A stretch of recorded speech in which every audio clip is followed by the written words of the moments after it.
guys, today we are going to talk about wrinkle relaxers. We do carry Botox and Dysport, so she's going to kind of tell us where they go, what they do, and all that. We would use Botox and Dysport to treat different areas, especially on the upper face. So typically where you see somebody making that angry face, which you can't really do at this moment, or when they raise their eyebrows and you see those forehead lines. Also where you're smiling really big and you see the lines around the eyes, so if you turn to the side, those kind of wrinkles that come in when you smile really big or squint like the sun's in your eye. Also, you can use this for the masseters. So like if you are like a intense teeth grinder, or you're starting to notice your face getting a little bit more square because you grind your teeth a lot or you're working out intensely and you're clenching.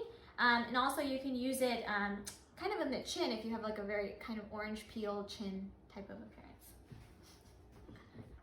Another area that you can use it, which you probably don't even think about, is under the arms, especially if you sweat a lot and summer's coming up and if you want to wear nice white tops and you notice that circle of sweat. So men, this is very important for you, but women also important for you. How long does that last? Oh, about 6 to 8 months. So typically the treatment kicks in pretty quickly, which is really nice, but it does give you nice longevity. So common question we always get is, what is the difference between Botox and Dysport anyway? Okay, so the main thing to remember is that it's just a different manufacturer.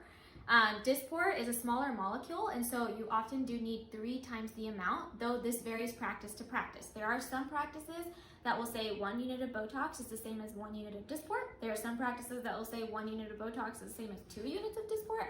And more commonly, like us, we say 1 unit of Botox is the same as 3 units of Dysport. This does not change, it's just a different number. I always tell people, don't let the number of units scare you. It's just the way that it's diluted. It just comes directly from the manufacturer, and we follow their guidelines, and this is how we inject it here. And then it's kind of just like Uber and Lyft. So Botox has been around longer, Uber's been around longer. A lot of times people will say, oh, I'm hopping in an Uber, and then they get in a Lyft. So not one is better than the other necessarily. Some people do prefer one more than the other. Some people don't care and they switch it up. It's totally up to you. And the price is actually exactly the same too. And we always tell people, try both, because it's a good idea, just if you're, especially if you're getting neurotoxins pretty regularly. Sometimes people feel like they're not working as effectively. There's not really any science to say that that's true. But again, we do have patients that say, hey, if you take a Tylenol every single day, it's not gonna work as effectively. So we always encourage people at their regular, like 3 to 4 month visits, just to try a different one if they've never had it before, see if they like it. Yeah.